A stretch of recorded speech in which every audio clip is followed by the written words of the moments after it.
everybody. Now you're listening to Life After Coffee podcast. We'd like to share a new perspective to you through this episode. So take a break, chill down, and enjoy the show. Hello everybody, welcome to Life After Coffee podcast bersama gue Brian Jonathan, dan kali ini gue bersama mentor gue, Dr. Damian Hamzah. Halo. Hai, gak mentor lah, udah rekan sejawat ini. Ya dulunya mentor. I learn a lot from this guy anyways. Jadi mungkin kali ini teman-teman beruntung juga bisa dapat beberapa pencerahan lah.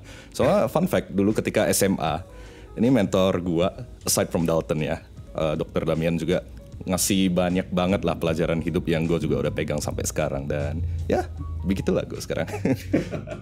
Hopefully bukan yang jelek-jelek lah ya. Oh enggak. Yang jelek bisa dimanfaatkan untuk kebaikan. Oke. So how are you? Gitu. Sekarang udah di Bandung, jadi udah jadi orang Sunda lah ya gue rasa ya. Udah lebih slow. Gitu, everyday chill di Bandung tuh. Yeah, well, I see your stories and everything. Kayaknya Bandung is a very chill place. Actually, I was supposed to go to Bandung last 2 years untuk seminar sih, tapi gara-gara COVID nggak jadi juga, jadinya online. Yeah, because of COVID everything kacau lah jadinya. Yeah, change a lot of things basically. Dari prinsip hidup, dari cara kita hidup, cara kita interaksi, cara kita berteman, basically, a lot of things is shaped because of COVID. Ya, kacau lah. Dan khususnya gara-gara COVID, dokter ngomel tiap hari. Something is wrong about keadaan sekarang gitu. Apalagi banyak kebijakan yang aneh gitu, yang mungkin, come on man, ini belum tentu bisa efektif. Mungkin bakal jadi masalah baru. Gitu. So kebetulan Dr. Damian ini sekarang jadi tenaga medis gitu. Oh ya, pasti tenaga medis namanya toh. Dan tenaga medis khususnya untuk COVID, yaitu colok hidung kalau gue bilangnya.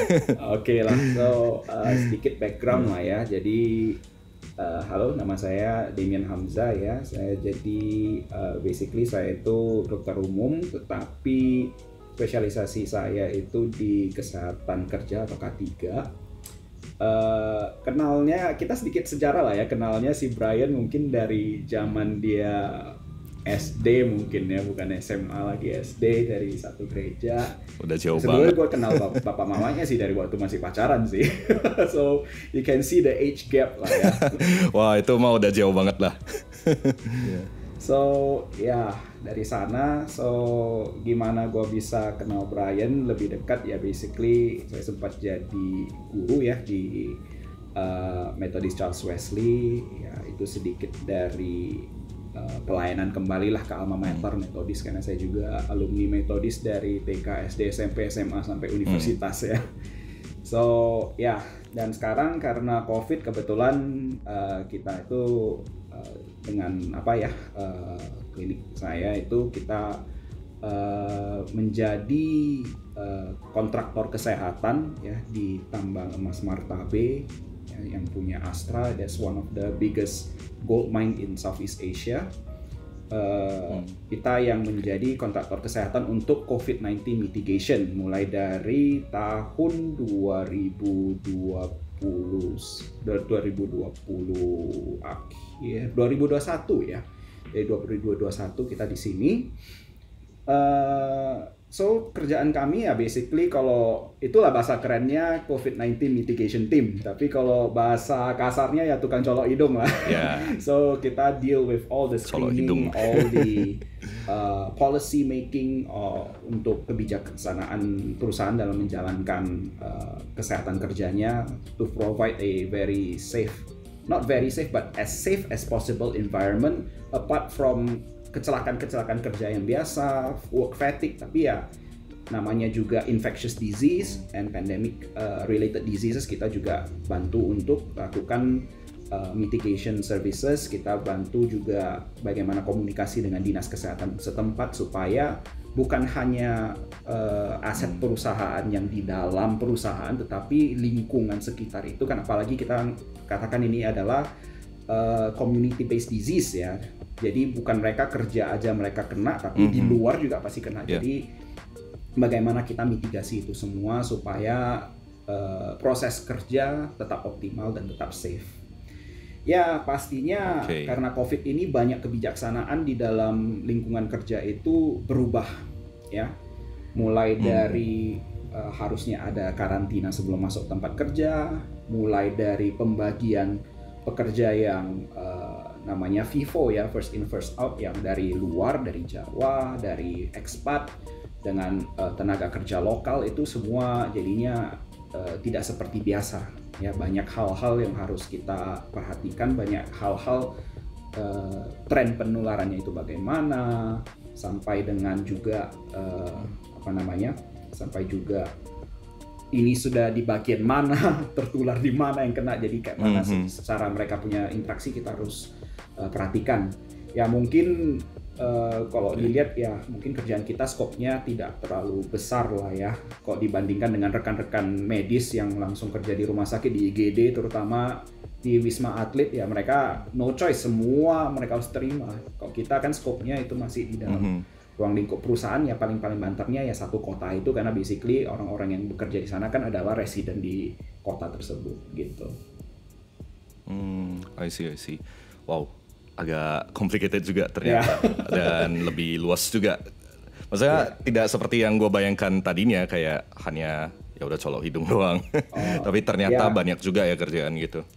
Ya kalau seperti itu ya mungkin yang dari Brian ya mikir itu mungkin ya klinik yang provide with swab services, tapi tetap aja itu adalah pekerjaan yang very high risk ya. Makanya apresiasi lah untuk semua tenaga medis, basically mau apapun pekerjaan mereka, dimanapun mereka ya, basically we are dealing with especially masyarakat yang tidak aware, tidak mau tahu, membahayakan semua orang basically. Dan ditambah juga mungkin teman-teman sekarang masih pada nggak peduli ya tentang prokes. Padahal udah 2 tahun ya, udah ongoing 2 tahun tapi masih nggak mau pakai masker, masih anggap enteng semuanya.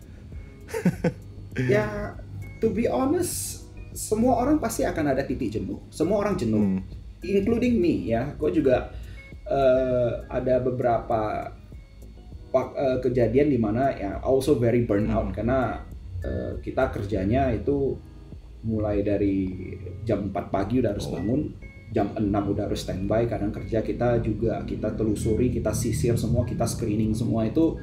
Satu perusahaan itu kita bisa end up at around 8-9 o'clock at night, and it's almost every single day kita lakukan seperti itu, karena kita juga harus ensure safety-nya gimana, kita harus ensure bahwasanya tidak ada risk untuk infection, orang yang tidak bersih ya pasti ya capek sih.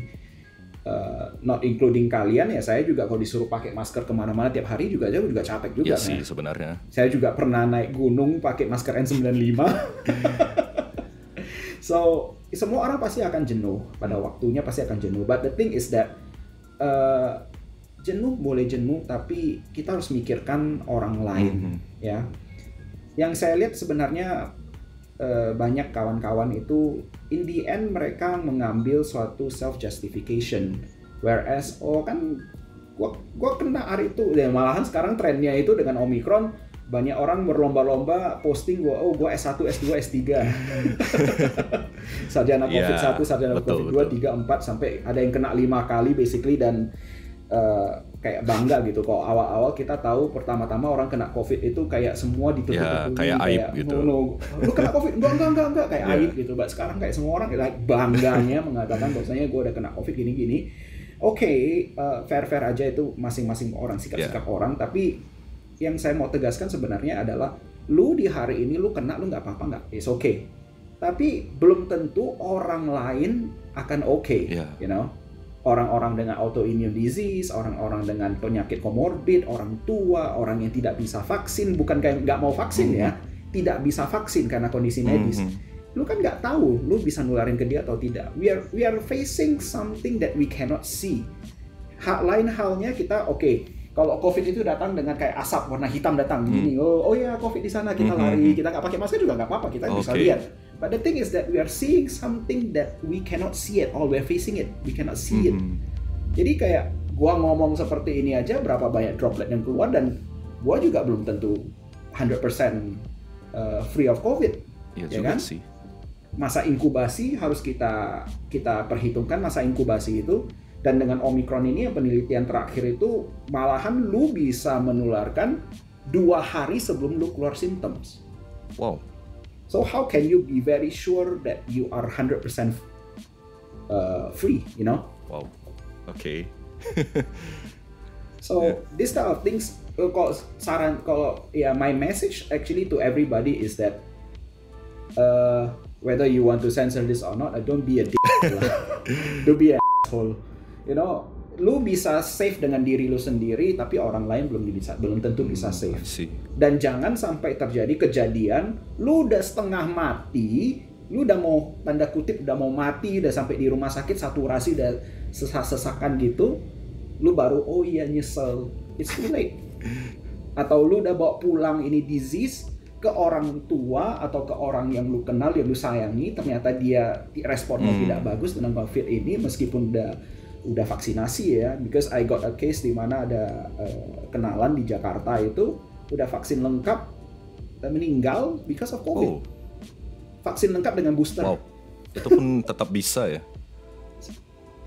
Tetap bisa. Jadi it's getting COVID is like a Russian roulette juga sebenarnya. Oke. I can relate to that gitu. So this type of sebenarnya. Ya, so mungkin ada orang ya kayak misalnya contoh lah ya, saya kena COVID sekarang, saya nggak ada gejala apa-apa. Tapi ada orang yang misalnya di samping saya kena, dia gejalanya bisa saja hanya sakit tenggorokan, batuk pilek bisa.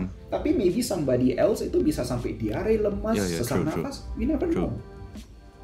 So ya gimana pun jangan egois lah kalau menurut saya. Meskipun kita capek, kita udah suntuk dengan COVID ini, semua orang suntuk. Gak ada yang gak suntuk. Tapi jangan sampai membuat self justification di mana it's okay, kita boleh gini. Ya kumpul boleh. Ya dengan kalau ini kata-kata klise yang paling kita capek kita dengarkan adalah dengan protokol kesehatan yang ketat. Quote on quote ketat. Padahal itu mah formalitas. Ketat. Ya seketat apa? Ya ketatnya orang kan beda-beda. So like basically like now protokol kesehatan yang ketat like Mandalika is basically like it's no more protocol. No man, they don't even wear mask. That's not Indonesia. That's Europe, different story. But I can say itu it's different story. Relatable banget, Russian roulette banget itu. Karena I got to admit, gue harus bilang sebenarnya gue sempat pernah kena COVID once. Like few weeks ago, beberapa bulan yang lalu. Mungkin rekaman ini keluar mungkin udah berapa bulan yang lalu lah. Tapi memang sih gejalanya ringan banget. I don't feel like very ya gak menderita banget lah dibandingkan teman-teman lain. Apalagi ini Omicron like satu-satu dari temen gue kena semua gitu loh. Tapi ada yang parah banget gitu. Like for you, this is a very real example that is happening now in my place ya. Semalam kita baru ada sekitar 4 orang masuk positif, tidak ada gejala sama sekali. Within 24 hours this morning salah satu udah diare 3 kali, sakit tenggorokan, batuk berdahak, nggak bisa berhenti. Waduh. Random banget sih gitu. What should I say? This is very random, you know. Oke. Nah, tapi intinya jangan egois lah ya. Masih harus sadar kalau emang ini masih ada dan please pakai masker lah gitu dan jaga diri lah. So satu lagi saya mungkin bisa tambahkan ya, karena mungkin Indonesia juga sangat terkenal dengan premature democracy. Sama juga jangan premature euforia tentang endemik dan sebagainya ya. Dan yang saya lihat malahan trennya adalah karena sudah dilonggarkan sebenarnya satu sisi pemerintah we have to give credit lah on how it is. Pemerintah juga berusaha untuk menormalkan kembali masyarakat meskipun apalah dengan isu-isu yang lain juga. Ya kita harus give credit juga bagaimana pemerintah mencoba untuk to get things back to normal as fast as possible. But ya itulah namanya orang Indonesia, semua aji mumpung. Udah longgar seperti ini ya semua like curi start, semua like udah begini ya positif ya kan, pernah lihat di berita juga kan, positif juga naik pesawat langsung. So it's kind of sickening in a way ya. Ya tapi ya gue juga keselnya sama pemerintah ya, nggak usah lu buka seperti ini aja sebenarnya. Hello, where are you guys? Selama ini juga basically banyak orang juga terbangnya juga pakai surat antigen PCR bodong, pakai sertifikat bodong ya, itu nggak di blow up gitu, you know. Ya begitulah, never ending case gitu jadinya. Wah, jadi double standards. Wah, sebenarnya ini lama-lama jadi bahas COVID jadi pandemic talks, bukan LCP lagi. Iya. Ya walaupun demikian, ya udah mungkin teman-teman tetap ya lakuin kegiatan seperti biasa, tapi ingatlah gitu, jangan egois. Kalau emang udah merasa ada yang nggak beres, ya isoman as soon as possible ya. Ya. Gitu. Rasa sekarang because all the symptoms is very kacau ya, udah mirip dengan semua halnya. Ya sih. One day lu udah rasa lu nggak enak, you're not your normal self, udah jangan kumpul aja deh. Kalau memang lu harus pergi kerja, lu harus dengan apapun, masker pakai yang dengan benar. Itu sudah terbukti sekali. Masker pakai dengan benar, masker jangan ada yang bocor, pakai yang standar yang baik ya, KF94, KN95, N95. Malahan sekarang sudah tidak disarankan sekali ya pakai masker medis ataupun masker kain lagi. Semua masker yang semua seperti itu tidak ada bocor, seal dengan bagus, dan mungkin lu ajak meetingnya jangan di indoor lagi, di cafe yang ada outdoor, duduk agak berjarak. Itu it has been proven to stop any penularan ya, up to 95% basically ya. Okay. So there are ways to do things, mungkin tidak seperti terbiasa kita buat, mungkin sedikit tidak nyaman, but this is the way. Inilah bagaimana cara hidup berdampingan dengan COVID. Bukan dengan sikit-sikit, oh ya kita harus berdampingan dan everything goes back to normal. No, even WHO says it is very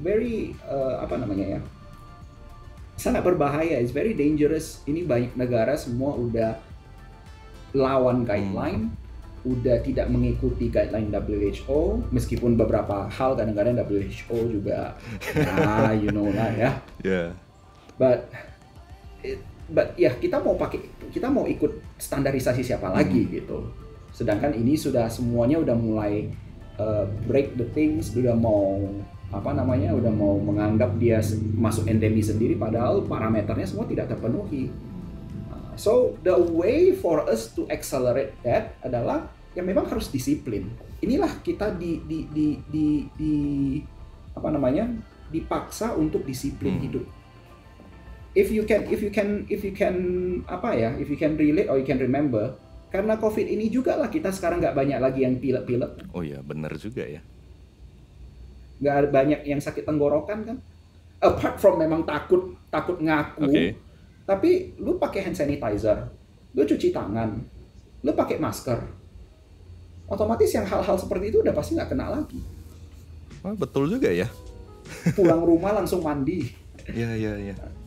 So a lot of things actually it's actually very beneficial in the long term, you know.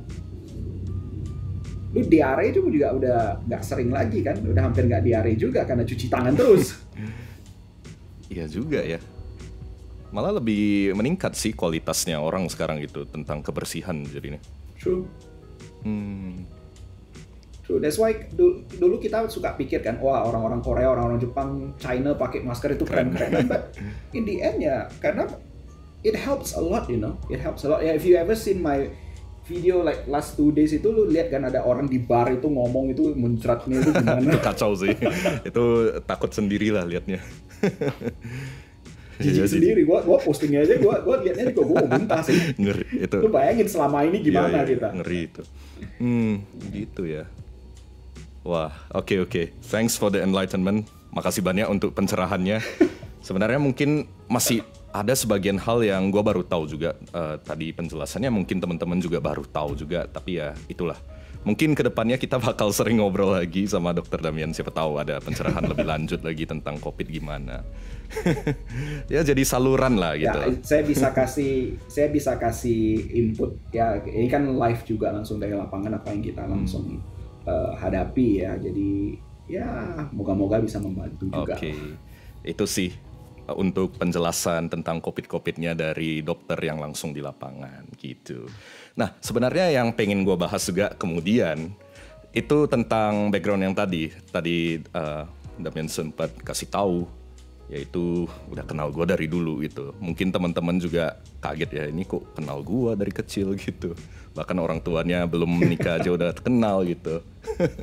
Cuman gini, long story short, setelah itu semua malah ketemu di sekolah gitu.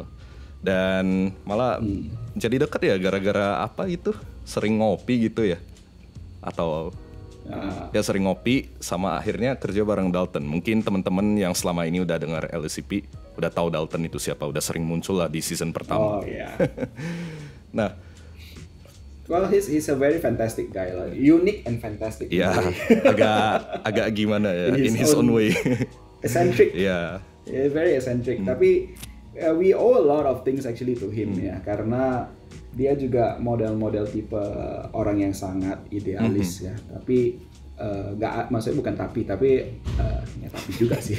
Dia idealis in a way that it's contagious dan juga membuat kita sadar sebenarnya potensi kita. Ya, benar-benar. Dia orang yang luar biasa di sana sih. True. Cuma ya kadang terlalu idealisnya itu ya. Ya begitulah. Sometimes ya we have to filter a bit lah. If you're listening Dalton ya itulah sebenarnya yang selama ini Damian mikirin sama gue mikirin. Ini udah kelewatan banget sih ini. Cuman for your information, gara-gara dia juga gue akhirnya mau coba itu ini gitu kan. Dan oh ya, because kita harus kalau terlalu banyak orang-orang seperti kita, ya you and me in a way ya, kayak kita terlalu banyak perhitungan, kita nggak jalan-jalan sih. Karena terlalu banyak kita harus mikirin, makanya gue bisa ngurusin mitigasi ya karena kita banyak mikir gitu loh. Itu emang tapi kerjaan. Kalau kita terlalu banyak mikir di belakang, no action, nggak seperti orang kayak dia yang banyak actionnya, yang harus action ya nggak akan jalan. Ya nggak akan ada LACP juga ya, bisa dibilang begitulah, gara-gara mentor-mentor akhirnya gue bikin LCP gitu. Mungkin teman-teman sekarang udah dapat dampaknya. Inilah sebenarnya gimana bilangnya ya, petuah-petuahannya gitu. Oke, lanjut lagi. It's also you owe it to yourself basically. Kita cuma bisa kasih saran, tapi kalau lu nggak kerjain ya juga nggak akan keluar. Betul itu. Jadi walaupun kita udah ngasih pencerahan ini, tapi ya balik lagi action kalian sekarang tuh. Itu. Nah, talking about Dalton, selama kita kerja bareng juga itu a lot of things, a lot of projects gitu ya, dan learn a lot of things juga gitu selama prosesnya. Memang banyak up and down sih, apalagi pernah ada cerita ya yang studio Dalton kena rampok dan kita pakai barang yang sangat basic banget gitu untuk rekaman itu, kayak gua gak habis mikir kok bisa gitu ya. Tapi ya itulah perjalanan hidup ya, dan gua rasa sih memang segala sesuatu yang kita lewati di hidup ini pasti akan ada faedahnya di kemudian hari. Whether it's positive or it's negative, itu semua pasti akan ada efek ke depannya. Tinggal kita pandai-pandainya kita analisa, kita lihat mana yang bisa kita pakai untuk pekerjaan kita sekarang. Ya sekarang seperti dulu ya di project, ya project managing things, ya sampai sekarang ya pasti terpakai. Kepake banget. Ya, karena kita kayak mana kita atur orang, gimana kita ngaturin pekerjaan, kayak mana kita ngaturin schedule dan sebagainya, itu pasti semua terpakai. Mungkin seperti lo ya editing skills, managerial skills, mungkin juga multimedia skills, itu semua pasti terpakai. Kalau dulu nggak ada project seperti ini ya mungkin kita juga nggak ada urgensi untuk belajar untuk melakukan sesuatu yang baru. Nggak tahu kita sebenarnya, oh ada potensi ternyata di sini, oh ternyata koneksinya berguna di sini, oh ternyata cara kayak mana ketemu orang, ngomong sama orang seperti ini ya. Itu hal-hal yang you don't learn in school every day lah, you know. Sebenarnya ya. Oke. Ya emang banyak hal ya yang memang nggak dipelajarin di sekolah, tapi beruntungnya selama SMA gue habisin waktu untuk ini. Mungkin teman-teman pada bingung, ini gue SMA sebenarnya ngapain sih? Kayak gak jelas bikin proyek itu ini gitu. Kalau teman-teman SMA kan biasa habis sekolah les, kalau gak les nongkrong. Gue langsung hobi, langsung proyekan. Ya itu sih sebenarnya. Tapi tetap untungnya ya lu juga ya kenapa bisa juga lu ngikut di sini ya academically you also excel in a way that kalau sebenarnya akademik lu bermasalah nggak mungkin bisa lanjut. Memang dalam suatu sisi itu. Tapi sebenarnya gini juga. Andai kan kalau ada orang yang misalnya teman-teman yang lagi dengerin ini ada yang mungkin secara akademis kurang, tapi ya udah dia hanya jalanin akademiknya secara formalitas lah gitu jadinya. Tapi dia ngelakuin proyek di luar sana gitu. Like what do you think about that gitu? This is also a very interesting topic ya, dimana saya rasa hari itu saya juga dengar si Tristan ya ngomong tentang hal yang seperti ini. Back again ya, believe it or not, sebelum kita bisa melakukan sesuatu yang kita suka, kita harus melakukan sesuatu yang kita tidak suka, like it or not. Karena pasti semua hal itu ada take and give. Like for example, I'm not saying that what Tristan did is not right, tapi he has a very very good focus. Dia tahu bullseye dia mau ngapain. Itu jarang dapat. Malahan orang umur SMA mungkin ya, lu mau ngapain? Nggak tahu, ikut teman. Lu mau kuliah apa? Ikut teman. That's the most a lot of things that actually yang terjadi ya. Gak usah itu juga. Gua waktu SMA juga sebenarnya dari SMP sebenarnya udah mau ngambil business management itu dulu, international business and management, tapi in the end I turn out in medicine. Banting setir banget sih. But okay, that that's going to be another story lah, itu panjang episode banget. Berikutnya Tapi itu. in order to do what you like, you have to sometimes berkorban untuk melakukan hal yang lu nggak mau. Kayak contohnya gini lah, kayak lu mau lakukan sesuatu. I'm not saying that you harus jadi akademis yang nomor satu, enggak. But at least selesaikan apa yang sudah dimulai. Jangan anggap remeh, jangan masa bodoh. Karena like it or not, semua yang ada lu pelajari itu sedikit banyaknya pasti akan berguna. Okay, let's say integral sin kostan maybe ya tidak akan guna lah ya. Gue juga udah lupa sekarang hal-hal demikian. But we have to think about cara pikirnya itu, logic thinkingnya itu. Mungkin kita suruh kerjain sin kostan integral sekarang, gue juga nggak akan tahu. Tapi waktu itu kita harus pikirkannya adalah waktu kita disuruh kerjakan itu, yang dilatih kan sebenarnya kita punya logical thinking. And waktu lu masuk ke dunia kerja, lu masuk ke dunia kuliah, itu kan juga logical thinking lu kan harus ada. Benar, ya. Ya maybe like seperti ada kasus lah, maybe ya kasus law, maybe which I also don't know about law, but because you have that logical thinking, atau mungkin lu memang orang yang logic tapi lu gak suka arts, tapi lu dipaksa harus buat art, tapi kan di sana kan dilatih juga satu hal creativity. Lu kayak mana secara kreatif menyelesaikan masalah ini, kasus ini. You know, so those type of things, I won't say it's not important at all. But it has to have a balance. Betul. Dan semua hal itu pasti yang lu lewati, hal-hal itu, mau itu pengalaman hidup, mau itu sekolah, mau itu relationship, in the end it shapes you on how you are today. How you deal with people, itu semua dari pembelajaran masa lalu gitu. Like maybe hari ini lu dapat proyek, lu gagal loh proyek itu. Pasti kan lo analisa dulu, kenapa gue gagal sama proyek ini, kenapa gue ketemu orang ini gue nggak bisa masuk ke orang itu, atau kenapa orang itu nggak mau ketemu gue. Kayak maybe kita pernah discuss dulu, don't judge a book from its cover. It's a very good proverb. Tapi kontradiktif like it or not, in this world that we're living, orang semua pasti judge lu punya penampilan dulu, judge lu punya cover. Mau itu isinya sampah atau enggak, ya first impression itu harus jalan. Betul. You know? So, ya untuk rekan-rekan yang dengar ya, kalau lu juga tidak excel secara akademis, jangan berkecil hati. It's not the end of the world. Yang count itu adalah lu punya usaha. Lu mau berusaha enggak? Hasilnya bisa 100, hasilnya bisa 70, hasilnya bisa 90, yang penting lo ada usaha. Daripada orang yang dari awal semuanya itu like, I don't care, no, this is not my thing, no, gue gak mau pegang, gue maunya ini aja. Ya kalau lu bener-bener bisa 100% di sana, then you can confirm, you can do that, okay. Tapi kalau enggak, I don't think it's wise to do that way. Oke. Pada intinya selalu jalanin dulu ya tanggung jawab yang paling penting gitu. Memang kita ada beberapa hal yang nggak suka lah, misalnya dari sekolah gitu atau kuliah kita nggak suka beberapa matkul atau mata pelajaran. Tapi ya emang udah namanya tanggung jawab, ya we have to do our best. Yeah. Tapi kita juga harus sadar gitu. Ada hal-hal di luar sana yang mungkin lebih cocok sama kita harus seimbangkan semuanya gitu. Oh ya, that's for sure. So ya balik lagi, kenapa lu bisa? There's nothing that 100% semua lu pasti akan suka, nggak akan mungkin. Pasti ada hal-hal yang lu tidak suka. Yeah. Like for example, me, I'm here, ya.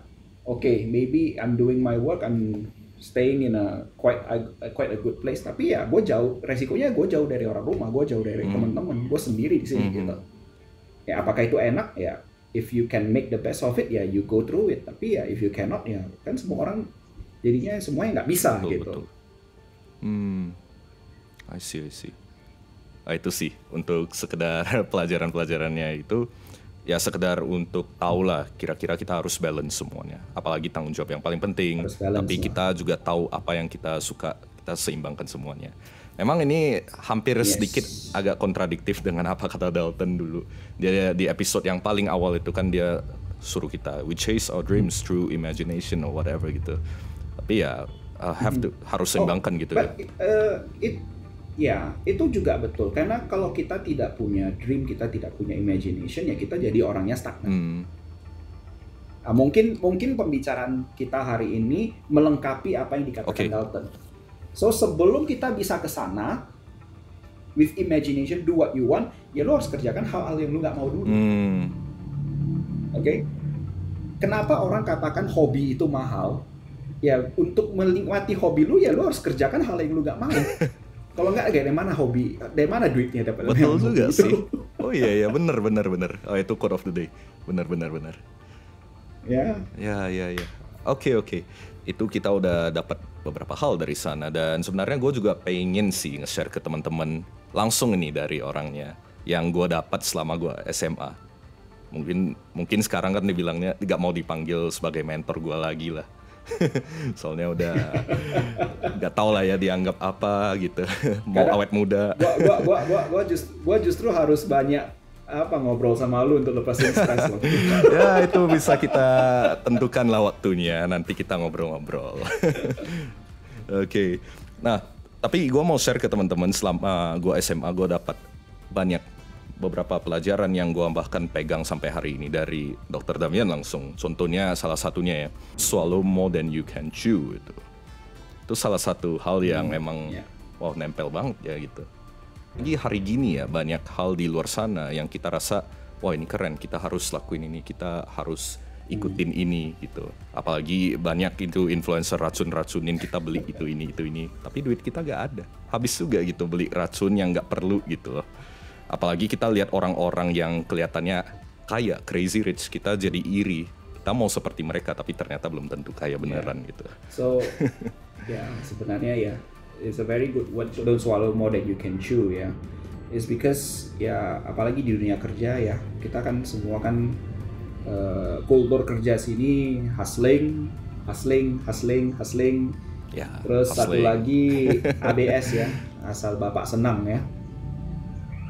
So kadang-kadang kita jadi lupa sebenarnya kita bisa nggak kerjain. Sebenarnya bukan apa bisa kita kerjain atau tidak, kita bisa kasih the best atau tidak. Ya, tipe-tipe kayak tadi saya katakan ke orang seperti saya, ya inilah yang saya selalu challenge si Dalton waktu dia mau kerjain satu project. Kita biasanya bisa sampai kita bisa sampai argue sampai jawabannya puas baru bisa kita kerjakan. Karena ya jujur we need people like him di mana itu semua dobrak. Dengan partner saya juga di sini di Aquinic juga, dia juga modelnya ya dobrak. New project semua. Ya kok saya modelnya ya seperti itu. Kita analisa bisa nggak? Kita bisa kerjakan nggak? Kita bisa kerjakan nggak dengan orang kita sekarang? Kita bisa kerjakan tidak? Kita punya capability itu atau tidak? Tapi kalau semua orang mikirnya seperti saya, ya kita nggak akan maju-maju. Tapi kalau orangnya semua seperti mereka, hancur babak belur. you know, too much, terlalu banyak, in the end semua tidak bisa kita kerjakan. Yes, it has to be on a very thin margin, di mana optimisme kita bisa kerjakan, kita bisa eat, kita bisa swallow, dan kita bisa chew. Kalau kita bisa swallow tapi nggak bisa chew, ya terakhir ya kita, ya kalau ngomong balik biologi ya, lu makan telan terus nggak lu punya, ya hancur juga. You know, that's where it comes from, you know. Ya betul sih. And also ya, talking about influencers juga dan semua itu ya, it's a very toxic world now ya. Social media, internet, at my time when I was your age dengan sekarang is a very different thing, dimana terlalu banyak lah orang-orang yang dimana semuanya pengen instan, tidak melalui proses. Dan itu juga anak-anak sekarang ya lu bisa lihat juga, lu punya junioran itu semua kan semuanya maunya itu semua cepet, nggak ada proses gitu, semuanya mau instan. Yes, padahal kalau kita lihat juga mie instan juga perlu proses, masak air berapa menit, panasin gitu. Ya walaupun berapa menit proses, sih, you know? Tapi mereka maunya itu kayak ini afiliator tuh langsung kaya bawa gini semua. But you know how the reality of social media works, you know. People show you what you want to see. But belakangnya sebenarnya gimana ya tentu seperti itu. Nah itu sih yang mungkin teman-teman selama ini juga gak sadar gitu. Ya ini satu pegangan yang bisa kalian ambil. Ya jangan telan lebih banyak daripada apa yang kalian bisa punya itu. Nah, next nih, sebenarnya ada berikutnya. Banyak sih life lesson, cuman gue pick out beberapa yang gue rasa ini nempel banget. Dan gue rasa ini teman-teman bisa nangkep juga dan valuable banget. The next one ini, be unpredictable malah kadang. Karena dari yang sebelumnya ini, don't swallow more than you can chew, so be unpredictable. Nggak mau dijengkal. Kita nggak mau dijengkal orang, ya. So kita boleh, this is actually business strategy juga ya. We don't reveal all our cards out to people. Tapi ya pada saat orang katakan bisa nggak, kita bisa gitu. That's why for me basically branded things are the things of the past lah. Kita juga pasti ada masa-masa di mana kita semua pengen hal-hal branded, hal-hal yang mewah. Tapi in the end lebih bagus jadi orang yang low key, ya. Tapi orang juga nggak tahu sebenarnya capability kita sampai di mana. Tapi waktu ternyata, dia ternyata seperti itu ya. Ternyata dia kenal itu ya. Orang mau nilai kita di bracket mana juga nggak bisa tahu. Jadi kita jadi orang-orang yang sangat unpredictable. Orang juga nggak bisa, pada saat mereka mau challenge kita di dalam dunia bisnis juga orang juga nggak tahu kapabilitas kita di mana. Gitu. Bisa saja di atas dia, bisa saja di bawah dia. Yang penting dia takut duluan. Jadi ya betul. Dikatakan ya seperti salah satu lah yang barusan kejadian itu. Ya, I think Brian juga kenal ya orangnya. Pernah rekaman di tempat kita juga. He was actually a very nice person ya. At that time he was very humble ya. Juga orangnya juga sopan ya. Nggak seperti sekarang. Which is a shame ya. Dan don't know what's wrong with him. Ya kita bisa itu banyak hal, mungkin dia punya alasan dia sendiri ya. Kita juga nggak bisa ngejudge. Tapi ya itulah saya bilang juga COVID juga membuat kita lebih aware sebenarnya sifat-sifat orang itu seperti apa. Nah in the end ya kita jangan seperti itu aja deh. Udah sukses ya tetap aja humble, tetap aja be unpredictable, jangan kasih orang tahu lah kita punya apa. That's the best thing sih, surprises. Yeah. betul. Ya, about the unpredictable tadi emang benar sih, bisa diterapkan ke bisnis juga, ke everyday life. Dan gue jadi keingat salah satu bagian dari Art of War, itu by Sun Tzu, itu seni perang ya. Ketika lu kuat terlihat lemah, tapi ketika lu lemah ya terlihat kuat. Sebenarnya itu salah satu bagian ya, relate juga ke sana. Dan yang terakhir nih, sebenarnya lesson yang gue bahkan pegang sampai sekarang dan I can proudly say I do well gitu at last gitu. Ini ada kaitannya juga sama yang tadi yang kita bahas, kita harus jalanin tanggung jawab kita dulu. Yaitu ya jangan anggap remeh lah sama akademik. Mungkin bagi beberapa teman kayak rasanya gue kuliah ya udah sekedar kuliah untuk ambil gelar, tapi you never know. Itu modal lo untuk kedepannya gitu. Bahkan misalnya IPK atau prestasi lu atau kegiatan lu selama kuliah apa, itu modal untuk itu kedepan. semua snowballing effect ya. Ya itu juga saya katakan ke Brian ya, dulu sering-sering don't make the same mistake that I did. Karena gue juga dulu pikirnya ya kuliah yang penting lulus ya, lulus, tapi terakhir ya kalang kabut sendiri, ibaratnya ya panik sendiri. Yuk, ternyata harus ada minimum skor supaya bisa lanjut studi. Baru ada bisa ini itu. Wah, terakhir ya saya juga katakan ke Brian, ya lu bisa kejar, lu kejar. Apalagi lu udah ngambil jurusan yang lu suka, ya do as good as possible. Dan terakhir pada saat lu lakukan hal tersebut, ya bagi lu juga nggak ada ruginya. Ilmu lu dapat, koneksi lu pasti dapat juga. Betul sih. Apalagi di kuliah toh, koneksi itu penting. Iya. Sebenarnya kita di kuliah itu bukan hanya untuk ilmu is one more thing. The other thing that di kuliah itu yang dimana gua nggak dapat dulu ya, karena gua nggak pernah diajari hal seperti itu, dan dulu kuliah itu ya sekedar ya namanya apa, kupu-kupu ya. Kuliah pulang Gitu ya.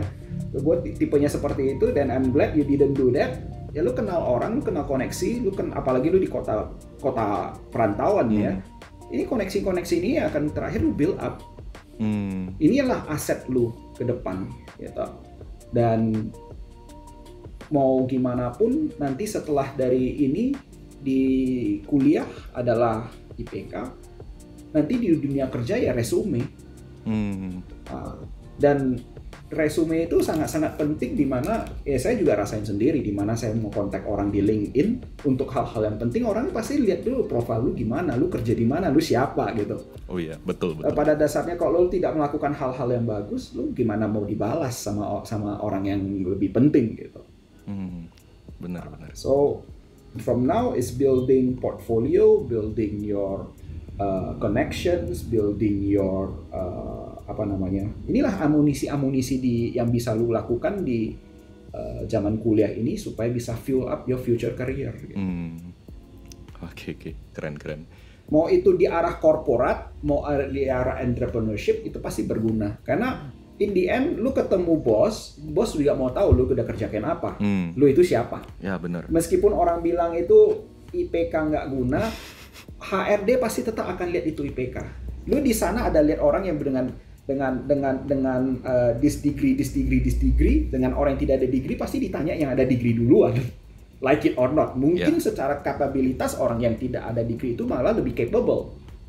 That's why I say it's very important tentang akademis kadang-kadang ya dengan non akademis. Juga hal di entrepreneurship juga kadang-kadang ya memang orang nggak akan tanya sih, lu dulu nilai biologi lu berapa, 90? Nggak akan sih ditanya seperti itu. Tapi but if you come from a reputable source, dan you get into the good school, you get it, and you have people to endorse you, dan lu biasa dapat project-project yang bagus untuk lu punya project, ya otomatis lu entrepreneurship ya orang pasti lihat, oh portfolio lu bagus, ini orang bisa ini. Begitu. Sebenarnya ya lebih ke hal seperti itu. Oke. Wah, ini lebih dijelaskan lagi insight, sih. Ya, insightful banget.